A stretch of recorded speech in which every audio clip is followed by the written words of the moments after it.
Bien, buenas tardes. Sí. Vale, vamos a empezar la cuarta y última sesión del curso Una sociedad que adquiere conocimiento. Bien, antes de presentar a nuestra primera invitada, pues yo quisiera recordar que el 20 Foro Luis Vives es un foro de transmisión de conocimiento y sobre todo también un foro que trata de propiciar el debate entre todos los asistentes.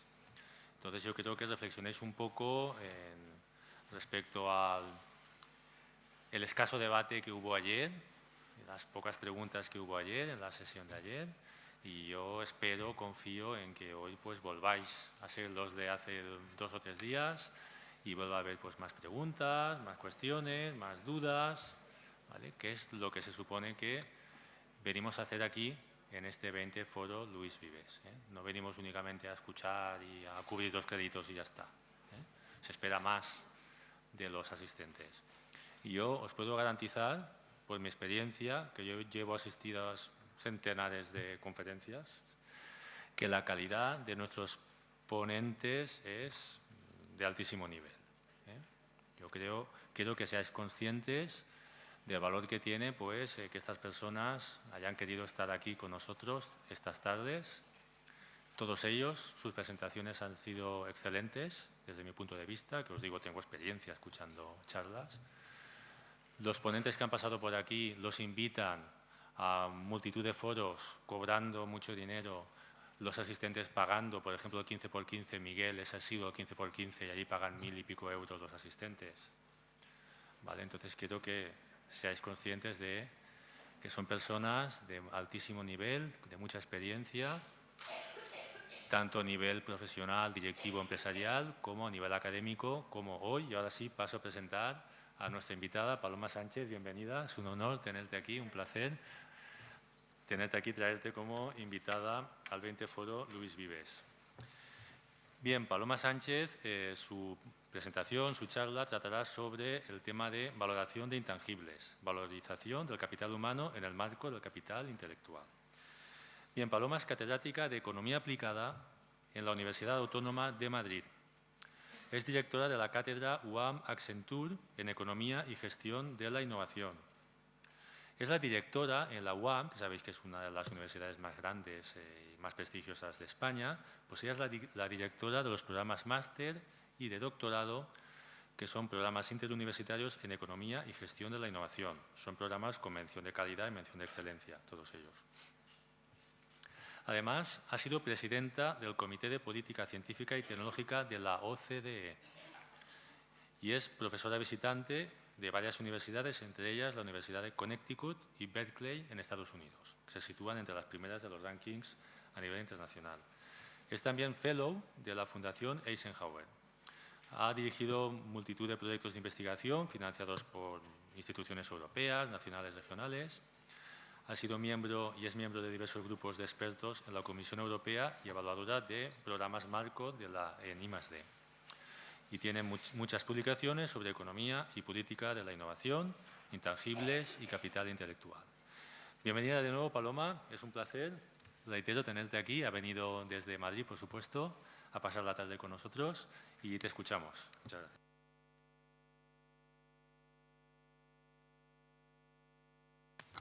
Aquí, ahora, ya funciona. Muchas gracias, Isidre, por tu presentación. Bueno, buenas tardes a todos. Es un placer para mí estar hoy aquí y confío en poder transmitirles algo del entusiasmo que en mí despierta el tema del que les voy a hablar.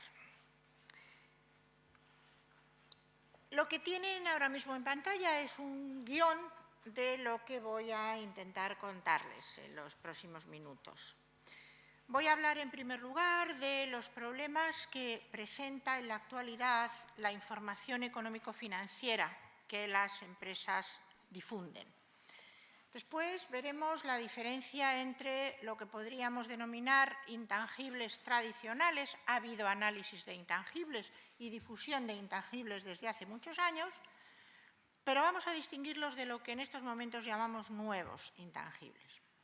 Después les contaré brevemente cómo es el panorama internacional en lo que respecta a la medición de ese tipo de cosas y les comentaré algo sobre los modelos, algunos de los modelos que existen para la medición de este tipo de cosas. Pasaremos a continuación a prestar atención especial al capital humano y, por último, les comentaré los resultados de un proyecto de investigación que acabamos de terminar en la Universidad Autónoma en colaboración con diversas entidades financieras. De hecho, todavía estamos en el proceso de contrastación de alguna de las hipótesis que nos planteábamos, pero prácticamente está concluido. Bueno, no es descubrir nada nuevo, puesto que es el título del foro, que es un lugar común el que en estos momentos estamos en una economía del conocimiento, en una economía basada en el conocimiento. ¿Qué queremos decir con esto? Pues seguro que todo el mundo lo sabe. Lo que estamos queriendo decir es que el conocimiento se ha convertido en el principal factor de producción. A los tres factores tradicionales de tierra, trabajo y capital, desde hace ya varias décadas se asume que el conocimiento está constituyendo el más importante de todos ellos. ¿Qué es lo que, sin embargo, nos ocurre con la información económico-financiera que elaboran las empresas? Pues que está ausente de dicha información. Claro, esa información que, como todos los que hayan realizado hasta el momento estudios de la rama empresariales, seguro que conocen por la contabilidad que hayan dado, se basa fundamentalmente en un balance y en una cuenta de explotación o de pérdidas y ganancias. Está pensada, está diseñada para una economía manufacturera. Ese modelo contable que hoy día orienta la información que las empresas elaboran surge en los años 30 del siglo XX, justamente a raíz de la Gran Depresión. La Securities and Exchange Commission de los Estados Unidos observa que una de las causas por las cuales se produce el famoso Jueves Negro es porque la información que las empresas están suministrando a las bolsas de valores no recoge lo que debería recoger. Y en esos momentos se genera un nuevo sistema de información que llega hasta nuestros días y que durante décadas ha sido un sistema que ha funcionado muy bien. ¿Qué ocurre? Que en aquella época los bienes tangibles de las empresas tenían un peso muy importante en su generación de beneficios y en su capacidad de crecimiento. Sus terrenos, su maquinaria, sus edificios tenían una importancia relativa grande.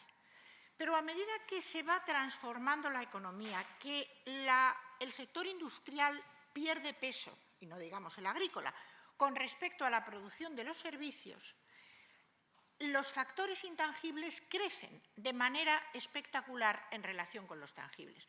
Y esa información económico-financiera que elaboran no refleja aquello que es hoy día más importante para esa generación de beneficios. De manera tal que las empresas están informando sobre una parcela de su actividad que cada vez es menos relevante. Bueno, este es un tema que se empieza a plantear, nos empezamos a dar cuenta de que es un problema serio hace aproximadamente 20 años. A principios de la década de los 90 es cuando en un conjunto de instituciones internacionales se empieza a constatar que efectivamente ahí hay un problema. Y una de las pruebas que ponen de manifiesto que ahí hay un problema es que se observa que en las bolsas de valores se paga por las empresas mucho más, se paga por ciertas empresas, mucho más de lo que aparece en sus libros, del valor que en función de lo que aparece en sus estados financieros, que lo que esos estados financieros dicen que valen. Esa diferencia entre valor de mercado y valor en libros es lo que de alguna manera se ha venido considerando como el valor de los intangibles de las empresas.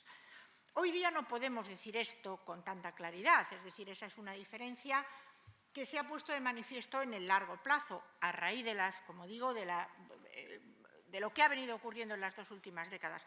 En épocas de crisis como la que nos encontramos, con una gran volatilidad de los mercados financieros, la diferencia entre valor en libros y valor en bolsa en muchos casos no nos dice, lo único que nos está diciendo, de lo único que nos está dando noticia es del temor que experimentan los inversores a la hora de adquirir acciones. Pero en el largo plazo, si vemos una tendencia, como digo, de 2 décadas, pues esta realidad se ha venido observando. Les decía al principio que íbamos a distinguir los intangibles tradicionales de los modernos o de los nuevos intangibles.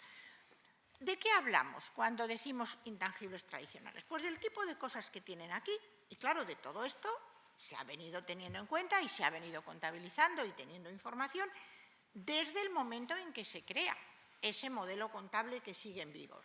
El fondo de comercio, que no es otra cosa que la diferencia entre lo que una empresa dice en sus libros que vale y lo que alguien que la quiere comprar está dispuesto a pagar por ello. Y cuando efectivamente la empresa se vende y se vende por un valor mayor que lo que dicen sus libros, pues esa diferencia se contabiliza como fondo de comercio. Las marcas, las licencias de patentes o de know-how o de lo que sea, los derechos de autor, las propias patentes, los acuerdos de cooperación o las concesiones de explotación, las franquicias, publicidad, etcétera, etcétera. Todo el conjunto de conceptos que tienen aquí.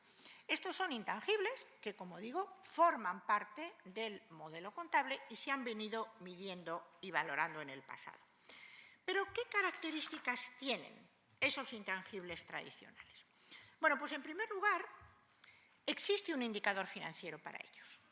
Sabemos lo que nos ha costado generar una patente, o sabemos lo que nos estamos gastando en I+D, o lo que nos estamos gastando en formación de los empleados. Es decir, que el indicador financiero nos viene dado por el coste de generar eso, que podrán ser activos en unos casos y en otros no, según las normas contables, el coste de generarlo o el coste de comprarlo. Pero habrá un indicador financiero. En algunos casos aparecerán en el balance, pero hay unas normas contables muy precisas para que esa información aparezca en el balance de una empresa. Por ejemplo, aparece siempre que se haya adquirido a terceros. Si la empresa ha adquirido una patente y ha pagado por ella, pues el coste de esa adquisición va a aparecer como un activo en su balance. Si no la ha adquirido a terceros, es decir, la ha generado internamente a través de un esfuerzo de I+D, y después ha ido al registro y ha patentado ese nuevo conocimiento o ese nuevo bien y tiene la titularidad de esa propiedad intelectual, eso no lo puede registrar en el balance. Va a aparecer como un gasto en todos los años en que haya estado trabajando para generar esa patente, va a aparecer como un gasto en su cuenta de explotación, pero no va a aparecer en su balance. Para que aparezca en el balance tiene que ser también identificable, es decir, ser susceptible de venderse aisladamente del resto del valor de la compañía. Y tenemos que poder estimar su valor de una forma más o menos fiable. En los casos en que ese conocimiento, por ejemplo, para llegar a formalizar una patente, lo hemos generado internamente, como digo, se va a poder registrar como gasto. Pero esos gastos no siempre son reconocibles en los estados financieros. Un ejemplo muy claro lo tenemos en el gasto en formación. Este es un dato que toda empresa conoce. Si nosotros le preguntamos a una empresa cuánto se gasta en formación de sus trabajadores, nos va a poder dar un indicador clarísimo. Va a saber el número de horas que financia o va a saber lo que le cuesta. Podrá ser financiación externa a la empresa o financiación interna, pero va a saber siempre cuánto le cuesta. Pero si nosotros miramos la cuenta de explotación de la empresa, no siempre vamos a poder identificar en ella cuánto se ha gastado en formación, porque es muy frecuente que, de nuevo, según el modelo contable vigente, ese gasto en formación aparezca englobado con otras magnitudes. Por tanto, un dato que es muy clave para saber en qué medida una empresa está preocupándose porque su capital humano tenga permanentemente los conocimientos que necesita para llevar a cabo su actividad, pues un externo que vea, un agente externo que vea la información que la empresa elabora, no va a tener esa información, la tiene que preguntar expresamente. Cuando hablamos de nuevos intangibles y lo utilizamos como sinónimo de capital intelectual, esto es importante recalcarlo, porque hay mucha literatura, hay alguna literatura que establece alguna diferencia entre el concepto de intangibles y el concepto de capital intelectual, pero sin embargo en la práctica y de los últimos, casi la última década, prácticamente ambos conceptos se están asimilando, se están utilizando como sinónimos. Lo que ocurre es que el concepto de capital intelectual se suele asimilar al de nuevos intangibles, si bien cuando una empresa se pone a gestionar, a medir su capital intelectual, no olvida los antiguos, también les presta atención. Bueno, pues ¿qué entendemos por nuevos intangibles? Pues se ha convertido ya prácticamente en el estándar esta clasificación. Distinguir, cuando hablemos de capital intelectual, entre capital humano, capital estructural y capital relacional. Y el capital humano, como tienen ahí en la transparencia, se está definiendo de forma excluyente, es un residuo. ¿Y qué residuo es? Pues lo que tienen los trabajadores en su cabeza cuando se van de la empresa. Cuando se van por la noche a su casa o cuando se van definitivamente de la empresa. Y por eso es tan importante gestionar ese capital humano adecuadamente, porque si esas personas tienen un conocimiento que es absolutamente clave para la actividad de la empresa, el empresario, los directivos de la empresa, deben conocerlo. Porque no es lo mismo que llegue a pedir aumento de sueldo una persona que tiene un conocimiento que la empresa cree que es clave para su actividad que una persona que no lo tiene. Si no sabe quiénes son sus trabajadores clave y los trata a todos de la misma manera y tiene una política similar con todos, puede arriesgarse a perder un conocimiento que, en caso de pérdida, puede arruinar a la empresa. El capital estructural es el conjunto de conocimientos que quedan en la empresa cuando el trabajador se va. Ahora entramos en ejemplo. Y por último, el capital relacional es el conjunto de recursos ligados a las relaciones externas de la empresa. Vamos a ir viéndolos sucesivamente. ¿Qué entendemos por capital humano? Pues los saberes, las capacidades, las experiencias, las habilidades de las personas que integran la organización. Ejemplos, los que aquí tienen, y son solo ejemplos.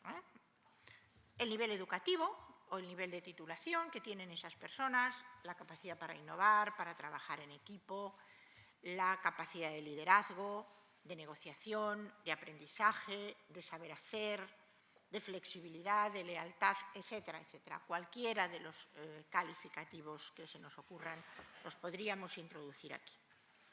Está claro que de todos estos ejemplos no tenemos indicadores financieros. Es mucho más difícil saber cuál es la lealtad de la mayor parte de los trabajadores o qué trabajadores tienen capacidad de liderazgo que saber cuántos tienen titulación universitaria o que saber cuánto nos cuesta mejorar su formación. Es decir, no hay indicadores financieros.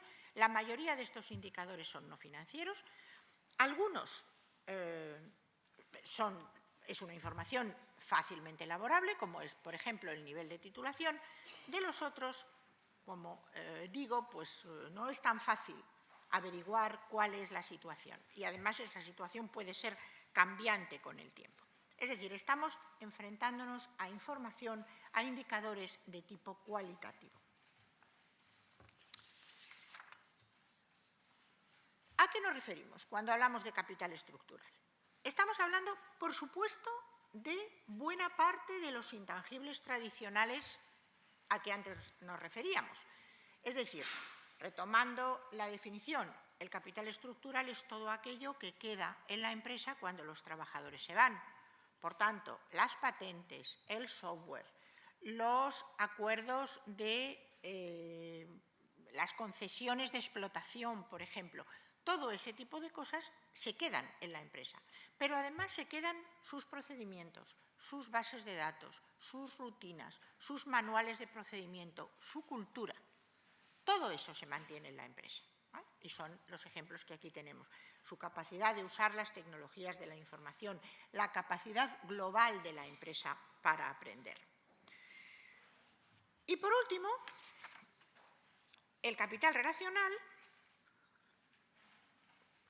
como decía, está constituido por el conjunto de relaciones de la empresa con terceros, con sus acreedores, con sus inversores, con sus clientes, con sus proveedores, sus socios de I+D, etcétera, etcétera, el sector público, etcétera. Y como ejemplos de indicadores de capital relacional, pues tenemos la imagen corporativa, la satisfacción de la clientela, los pactos con los proveedores, la capacidad de negociación que tienen con las instituciones financieras, con los entes reguladores, etcétera, etcétera. ¿Qué características tienen estos nuevos intangibles en contraposición con los que hemos visto antes? Que precisamente son estas características los que nos van a hacer las cosas más complicadas a la hora de medirlos y de gestionarlos. No tienen derechos de propiedad protegidos. De la misma forma que si nosotros inventamos algo, una empresa inventa algo y consigue una patente a su nombre, nadie que no se ponga de acuerdo con esa empresa puede producir ese bien objeto de esa patente o utilizar ese conocimiento patentado sin llegar a un acuerdo con la empresa. No ocurre lo mismo cuando nosotros lo que tenemos es un manual de procedimientos, un conjunto de procedimientos organizativos, un conjunto de normas internas de gestión y de actuación. Eso no lo podemos proteger. Y si uno de nuestros trabajadores se va de la empresa y se lleva ese manual, o aunque no se lo lleve físicamente, es un perfecto conocedor de ese manual, puede montar su propia empresa e implantarlo. Y no le vamos a poder perseguir por ello, porque no hemos tenido posibilidad de proteger, de adquirir un derecho de propiedad acerca de ese conocimiento interno, de esos procedimientos internos que veníamos utilizando. No siempre tienen mercado. No es fácil conseguir que, aunque nosotros hayamos desarrollado unos procedimientos de gestión internos muy buenos, seamos capaces de vender eso aisladamente del resto de la empresa, que lo podamos transformar en un software y en un conjunto de instrucciones que sea vendible fuera de la empresa.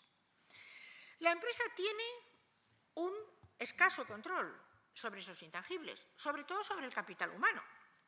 Ese capital humano se va cuando encuentra un trabajo mejor, cuando está a disgusto con la empresa, se va, sin que nosotros tengamos control de él. Y se va llevándose además los beneficios obtenidos por la formación que nosotros en la que nosotros hayamos invertido, en la que la empresa haya invertido para mejorar sus niveles de conocimiento. En definitiva, tenemos un alto grado de incertidumbre sobre la capacidad que tienen esos intangibles de generar beneficios futuros. Y no nos sirven, por tanto, los criterios contables financieros tradicionales. Cuando se empezó a hablar de estos temas, que como les decía fue aproximadamente a principios de la década de los 90, hubo voces tremendamente autorizadas, que siguen siendo muy importantes en este campo, por ejemplo, el de un profesor de la Universidad de Nueva York, el profesor Baruch Lev, que defendía la conveniencia de tratar la información sobre intangibles de la misma forma que se trataba la información sobre tangibles. ¿Por qué? ¿Qué era lo que aducía él para defender esto? Pues decía que de la misma forma que un terreno o un edificio pueden cambiar de valor a lo largo del tiempo, y desde luego los momentos actuales nos están demostrando que eso es así. Uno de los problemas que tiene el sector financiero es que el valor que les dio a unos inmuebles por los cuales concedió unas hipotecas no tiene nada que ver con el valor de realización de esos inmuebles cuando se quedan con ellos en la mano, porque la persona a la que concedieron la hipoteca no puede hacer frente a la misma. Es decir, que se está demostrando que efectivamente no hay una gran seguridad en el mantenimiento del valor de los tangibles. Bueno, pues el profesor Barucle aducía que lo mismo pasa con los intangibles y que, por tanto, ¿por qué no ponerlos en el balance y tratarlos? No decía eso sobre el capital humano, porque nadie piensa que el capital humano se pueda poner en el balance como un activo, aunque en el pasado sí que se ha hecho. ¿Alguno de ustedes recuerda o sabe cuándo ha aparecido el capital humano como un activo en los balances de las empresas? Seguro que se les ocurre, aunque ninguno lo diga en este momento. En la época de la esclavitud, si ustedes ven las cuentas de las empresas navieras españolas que comerciaban con las Indias, y cuyas cuentas y cuya información económico-financiera se encuentra en los edificios de la actual Universidad de Sevilla, que en el pasado ubicaba la fábrica de tabacos y que registraba los movimientos de las compañías tabaqueras que traían tabaco de las Indias, ahí aparecían como activos de las compañías las personas. Bueno, pues, pero salvo en esos momentos, nadie defiende que el capital humano sea considerado como un activo de una empresa. Pero, sin embargo, sí se ha defendido que se podían los otros intangibles, capital estructural o capital relacional, considerarlos como activos y reflejarlos en la información económico-financiera habitual. Bueno, esta filosofía se abandonó relativamente pronto. A partir de mediados de los 90 se vio que tenía muchos más riesgos cambiar el modelo contable. Y la situación actual, y desde hace, como digo, algo más de una década, es que lo que se defiende es que la información económico-financiera que las empresas elaboran, que, como he dicho al principio, no refleja lo que hoy día es importante, no conviene moverla, no conviene modificarla. Tiene una finalidad, o tiene varias finalidades, pero una de ellas es definir qué beneficios de los que la empresa obtiene pueden ser distribuidos. Y si metemos más activos y ampliamos la cifra de beneficios que pueden ser distribuidos, los expertos en contabilidad consideran que estaríamos corriendo un gran riesgo de descapitalización de las empresas. Y, por tanto, se aconseja, a pesar de ser consciente de que no funciona, no modificar el modelo contable. Entonces, ¿qué es lo que nos hace falta? Suplementar esa información económico-financiera con información adicional. Y en esa línea se viene trabajando desde hace algo más de 10 años. En la definición de qué características tiene que tener esa información adicional para que sirva a los terceros interesados en la empresa para tomar decisiones.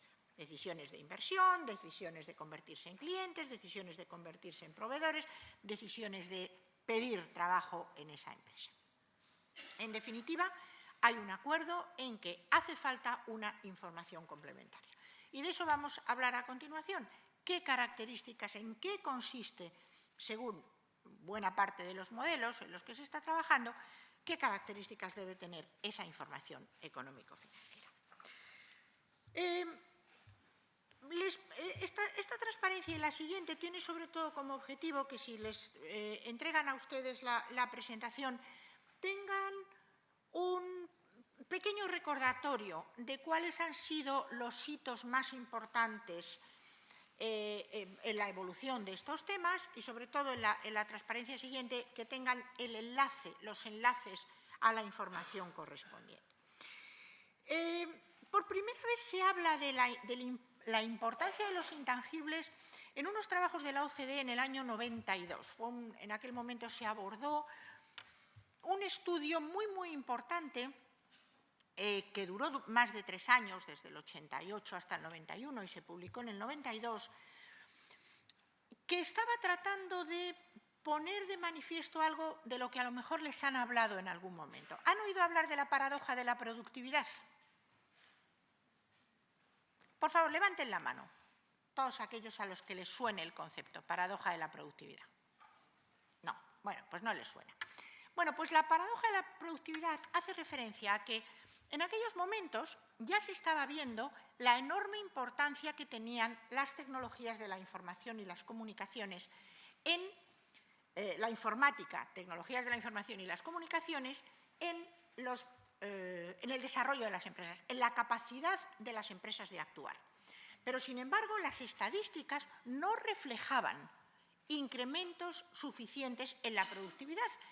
Todo el mundo, en palabras del premio Nobel de Robert Solow, estamos viendo ordenadores en todas partes menos en las cifras económicas. No se veía. Bueno, pues como consecuencia de esta paradoja de que la productividad no estaba incrementándose mucho, se aborda un estudio, como digo, de gran envergadura. En los resultados de ese estudio, en el año 92, la OCDE hace referencia por primera vez a la necesidad de medir los activos intangibles y a la importancia tan enorme que tienen los intangibles en precisamente la explicación de esa paradoja. Y les pongo un ejemplo.